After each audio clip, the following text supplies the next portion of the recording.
What would it actually take to sink a 100,000-ton floating supercarrier? A single missile, 10? Or are we all underestimating just how resilient and survivable these ships really are? Today, we're going to examine this question with our best estimate, based on declassified Soviet documents, open source intelligence data, past examples of ship strikes, and expert statements from naval officers. To start off, we'll assume that the PLA rocket force fires several of their DF series carrier killer missiles from land mobile launchers. The long-range DF-26 is fired from the northwestern province of Shanghai, and the medium-range DF-21 is fired from the near eastern province off the coast in Zhejiang. Both of the missiles converge on the carrier strike group. We assume, though, that the supercarrier is found and its location is fixed. What happens next is the DF-21 launch is detected by US military satellites overhead that are monitoring heat signatures of launches. US Space Command sends advance warning to the carrier. Its position is 1,000 kilometers away just south of Taiwan, within the missile's max range of 1,700 kilometers. The missile's traveling at a speed of Mach 10, so it's going to take roughly 5 minutes to reach them. This episode is sponsored by Ground News, and I'll use this platform to analyze the story that actually gave me the idea for this episode about how US military deploys aircraft carrier to South America amid soaring tensions with Venezuela. Ground News gives me unbiased, objective look at the fast facts right at the top of the story. Defense Secretary Pete Hegseth ordered the USS Gerald R. Ford strike group to reroute from Europe to the Caribbean, a 5,000-mile journey. The Senate rejected a war powers resolution allowing the military buildup to continue. Armed Forces Press stated that the president says land targets are next inside Venezuela. Then I can dig even deeper with Ground News and find out who these publications are actually funded by, because I like my news like I like my women, strong and independent that don't need nobody. I can even instantly pull up the top podcasts on the subject because sometimes that's where the best facts are hiding. And because I believe in Ground News so much, they're offering you guys 40% off the same Vantage plan that me and my team use here. Just click the link in the description or go to ground.news/Cappy or scan the QR code. It brings the price down to just $5 a month. If you want a better understanding of the world, give Ground News a shot. I can't tell you where each of our carriers are with any degree of precision, but given a few moments of research at base ops, I can give you the coordinates of every Air Force runway, ramp, and hangar worldwide. The first problem for Chinese forces before the missile gets to the carrier is that they have to find its exact location in the first place, because it's not good enough to know the general vicinity. To hit a moving ship with a missile, they need to know the exact location, speed, and direction with almost real-time precision updates. The way the Soviet Union attempted to solve this problem was with a war plan to concentrate an entire air division to find and attack the American carrier. The Soviet tactic was to fly reconnaissance planes extremely low at about 200 meters off the water for 300 kilometers to penetrate the American radar screen. It would essentially be a kamikaze one-way run for the motherland, because their job would be to just get visual eyes-on confirmation of the carrier's location and radio those details back before being shot down. The Soviet Navy's declassified documents reveal that they hoped this would overwhelm the carrier's defenses, with then sending in hundreds of Soviet backfires and Badger fighters armed with over 80 anti-ship missiles just to sink the single carrier. Miss H6. You sank my battleship. Battleship from Milton Bradley. The modern Chinese Navy will have more surveillance capabilities at their disposal. Space satellites with imagery study wake patterns of carriers, then can locate them within a 200-kilometer grid square general area. EW radar aircraft, underwater sensors, a network of submarines and drones can get a closer fix. Over-the-horizon land radars can also get close, but they cannot pinpoint a moving carrier's exact location. In response, the US Navy Ford aircraft carrier, their first line of defense, is to go into what's called emissions control mode to limit any active transmissions like radio and radar. They only use one-way bursts of communications to reduce SIGINT clues of their location. Elaborate decoy emissions and deception tactics are deployed to fake their location. The Navy places their oil tankers, for instance, with an enhanced radar signature at the center of their formation to deceive and fool the PLA into thinking that it's a carrier. The second layer of defense for the carrier is the escort screen from a squadron of Arleigh Burke destroyers and dozens of fighter jets that now scramble to intercept the missile, and an attack submarine also has their back. A Ford-class carrier is never sailing alone, it's always flanked by atomies. We have some evidence actually of how this works in practice. The first time in naval warfare history that a US ship intercepted an incoming anti-ship ballistic missile was just recently in the Red Sea against the Houthis in 2023. The Navy effectively shot down 7 incoming anti-ship missiles, but those were moving at much slower speeds of between Mach 3 and 4, and that's roughly half the speed of the estimates of the Chinese DF-21. At this point, the DF-21 missile is incoming and it's now within about 30 kilometers range of the carrier. It deploys its maneuverable re-entry vehicle, so it's able to now quickly adjust its flight path and make a trajectory for the carrier. The USS Ford takes evasive maneuvers itself. They accelerate to its top speed of between 35 and 40 knots, and they make a hard turn to starboard. The carrier will have traveled 10 kilometers since the launch of its missile. We know China has trained on this scenario for years by building mock-ups of US Navy aircraft carriers in the desert for target practice. The replica 2-scale models are mounted on a moving rail system designed to simulate and mimic how carriers sail. The DF-21 missile activates its terminal seeker, which attempts to lock onto radar, and it uses its optical view to home in on the moving ship. The missile knows where the missile is, unless it doesn't, because there's a lot of variables that can go wrong at this point with the missile and its ability to pick the target back up accurately after coming back from the atmosphere, because there's a window of 10 to 20 minutes where it cannot receive new targeting data. So there's problems for the missile as well. The DF-21 has a circular error probable, according to US Navy estimates, of hitting anywhere between 20 to 100 meters from where its point of aim is. The Ford is about 337 meters long by 78 meters wide, which makes it a narrow, close call. It's a roll of the dice whether it hits or not. But since we're the dungeon masters here, we will assume, for the sake of our hypothetical, that it's a D20 roll of the dice, a critical hit. We're assuming in this hypothetical that everything goes wrong for the carrier and everything goes right for the missile for the sake of argument. We're also assuming the open source information of these systems is accurate and that these weapons work and are reliable, when it's often not the case in real life. At this point, for the sake of the thought experiment, the missile is able to evade the Navy's electronic jamming, chaff clouds, and it gets through the SM-6 interceptors and CIWS defense systems, which in reality would defeat a percentage of incoming missiles. The missile strikes the side of the USS Ford hull with a 600 kilogram payload of explosives at a final speed of Mach 5. All that kinetic force is equal to 700 kilograms of TNT even before that warhead detonates. The first strike hits center mass on the side of the ship, and the Chinese DF-21 uses a unitary penetrating high explosive bomb. It has a semi-armor piercing warhead that's designed to detonate as deep as possible inside the middle of the carrier. It will punch a large hole through the flight deck. Overpressure will blast into the hangar, leaving a cloud of incendiary shrapnel and fragments.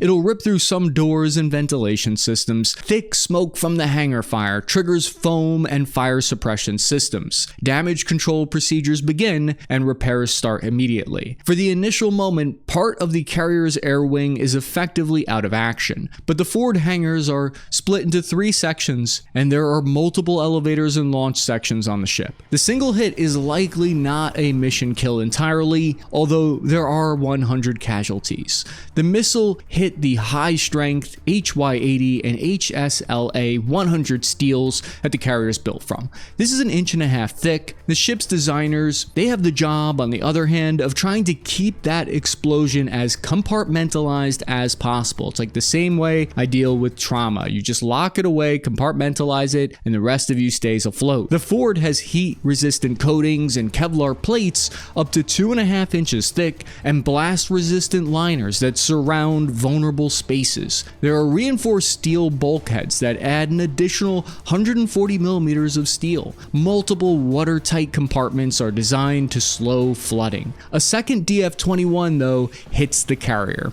this time on the top of the carrier's forward bow flight deck. It punches through the flight deck and destroys a section of steel deck panels. Two of the catapult tracks and fittings are knocked out in the bow. It detonates directly above the hangar, and the shockwave tears through nearby compartments and damages the island where the command center is. The aircraft hangar is closed in with double explosive resistant doors though, with a gap between them. The hangar, according to open source information, is located about 30 meters above the waterline in the forward and is sectioned into 3 separate areas: the forward, midship, and aft. After battle damage repairs and fire suppression, within about 3 hours, flights are already taking off from the remaining 2 catapults located in the waist, the rear of the ship. During the 1969 accident on the USS Enterprise, where there was an explosion of 9 500-pound bombs on the deck of the Enterprise, it was still able to continue flight operations even while they paused them for the firefighting effort while that was being waged. Lieutenant Commander Paulson from the US Navy wrote a chapter on aircraft carrier survivability, stating even after the explosions, quote, "The catapult and arresting gear of the Enterprise were undamaged. The debris from the disaster needed only to be removed to resume flight operations." A Russian source had this to say about American carrier survivability, quote, "All vital systems of the ship are duplicated and spaced apart from each other, which does not allow them to be disabled by a single hit. And such vulnerable elements as the nuclear power plant and powder magazines are located in the underwater part of the ship below the waterline and covered with armor, aviation fuel, and is generally stored in buoys, thereby removed from the ship's hull. Therefore, one cannot count on the defeat of such important critical elements," end quote. But the best example, I think, of durability of a carrier comes from the Navy's SINKEX exercise, where they purposefully tried to blow up their old carriers to improve new ship designs. The USS America Kitty Hawk class took constant fire from airdrop bombs, anti-ship missiles, naval fire from 5-inch guns and torpedoes for 4 straight days before being scuttled. It's one of the only examples of a supercarrier being sunk. The damage was closely studied, and insights from that test were then used on the Ford class to withstand even more punishment. Lieutenant Commander Paulson, US Navy, wrote for Air Command and Staff College Air University, quote, "The classic carrier proponent argument is that no aircraft carrier built during or since World War II has been sunk in combat. A few were sunk in tests after World War II when hydrogen bombs were dropped on them while at anchor. Conversely, though, the carrier antagonist argument has been that the carrier does not have to be sunk. It merely has to be damaged to the point where it can no longer maintain flight operations. That's when a third missile hits the carrier, and this time on the side of the hull near the waterline. The hole is not that big because the missile doesn't explode on impact, but thousands of gallons of water start to pour in. The Ford carrier has thousands of sailors who conduct what's called damage control. Every single sailor has firefighting training. They can carry hundreds of pounds of portable pumps and foam systems that smother jet fuel fires in seconds. Entire hallways are sealed off, pressurized, and some are intentionally flooded to keep the ship balanced. We have evidence already of what thousands of pounds of bombs do to a supercarrier. In 1967, the USS Forrestal in the Vietnam War had an accident where an electrical malfunction on a Phantom fighter caused a rocket to fire across the flight deck when it was already parked. The rocket struck a parked fuel tank, spilling jet fuel, and multiple thousands of pounds of bombs exploded, triggering a chain reaction of dozens of more bombs weighing thousands of pounds all on the deck. Flaming debris tore through the deck into lower compartments. Fires raged for hours, but the crew managed to salvage the situation. The holes were patched with temporary steel flooring. What's remarkable, though, is that the USS Forrestal didn't sink. However, what that doesn't give us insight or data into really is what happens when a missile moving at Mach 6, when a bomb going that fast, hits a carrier. There have been limited examples of this happening, though, this type of kinetic strike.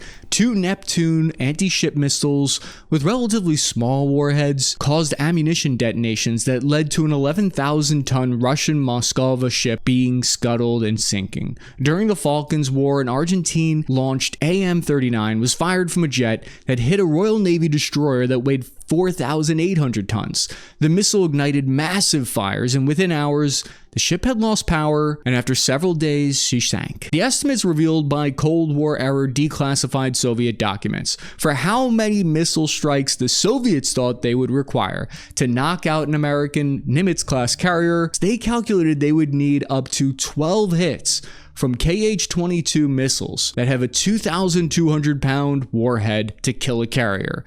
This is considering regular conventional strikes in order to sink the Nimitz-class carrier. Other Russian sources believe that it was between 1 and 3 missiles to do superficial damage that crews could easily repair, while 8 would cause serious damage, and 20 missiles would be required to completely destroy or sink it in combination with additional torpedo hits. They also determined a single nuclear-armed missile could knock out a carrier. If a 4th missile were to hit the carrier, it would aim to damage another well-protected spot. That could be a catastrophic kill. The carrier's separate powder carrier cellars. This is where the ammunition is located. It's the most safe, tucked-away part of the ship. The exact number is classified, but there are likely 30 independent compartments that are all covered by Kevlar. This is what's called the deep magazine architecture. The separate compartments for propellant are kept isolated from projectiles so that they don't spark one another. The forged jet fuel itself is also stored separately in tanks built inside the ship's anti-torpedo protection. This section is surrounded by seawater for insulation. The tanks are filled with nitrogen, not air, which prevents explosive fuel vapor from building up. Getting a single knockout of power systems on the carrier is difficult as well, because there are multiple nuclear power plants that are deep below the waterline, and they're arranged in alternating reactor turbine compartments that are separated by bulkheads. Each reactor uses a fail-safe design, so if power is lost, coolant pumps stop and the core floods automatically, and that shuts down the reactor safely. If we assume several torpedoes are fired at the Ford-class carrier by enemy submarines at the same time, this will be another necessary step to sink a carrier.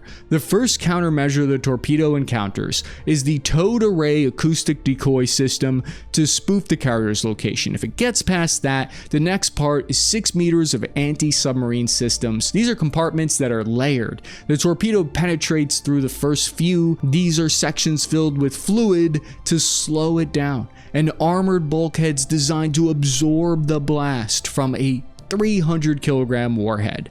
The Ford has a double bottom hull along the entire length of the ship, including a reinforced keel.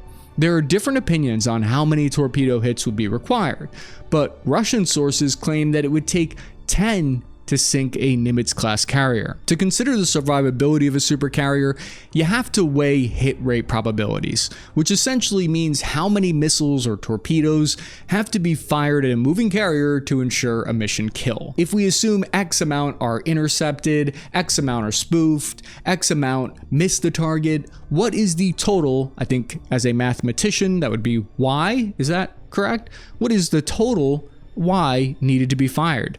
No one has the answer to these questions. These are just estimates, but they are important calculations to consider. These calculations are where the balance of power in the Pacific lies, and when it tilts, we can see it has outsized impacts on the geopolitics of the world. If we take into account that the Ford class has better survivability than the Nimitz, and we take all of what we just talked about into account, I would estimate, based on my theory, that it would be in the ballpark of 60 to 90 missiles that would need to be launched at a carrier and require 10 to 20 hits and 10 torpedo hits to ensure a carrier is mission killed and sunk.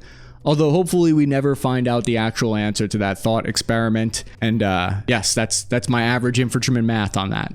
There are several developments that could change these estimates. New emerging unmanned maritime and air attack systems could complicate matters further for aircraft carriers. However, on the flip side of that, aircraft carriers will likely become an important platform for delivering and managing those drone UAV attack drones in the coming years as well. The other side of the argument against the supercarrier concept says that it's not just about whether they can protect themselves, but it's an argument of putting too many eggs in one basket. Lieutenant Jeff Van Den Egel for the US Navy wrote in a USNI magazine saying that the loss of just one carrier would be drastic weakening of the force. The fleet would be less able to accomplish their mission. Their risk of centralizing the fleet's firepower in a single ship. Damage of a ship that is so symbolic of US power would also have major political implications. The argument is to not get rid of aircraft carriers altogether, but to make them smaller platforms instead, which is something that the Navy's working on with their lighter carriers. But what do you guys think? Let me know in the comments section, especially if you were in the Navy or Air Force, if you have insight into these systems. Also, let me know, what do you think of these kinds of hypothetical question videos? Do you find it valuable? Do you want to see more content like this? Hit the like and subscribe button and check out one of these videos here to learn more about the defense industry. I'm your average infantryman, Cappy, ending transmission.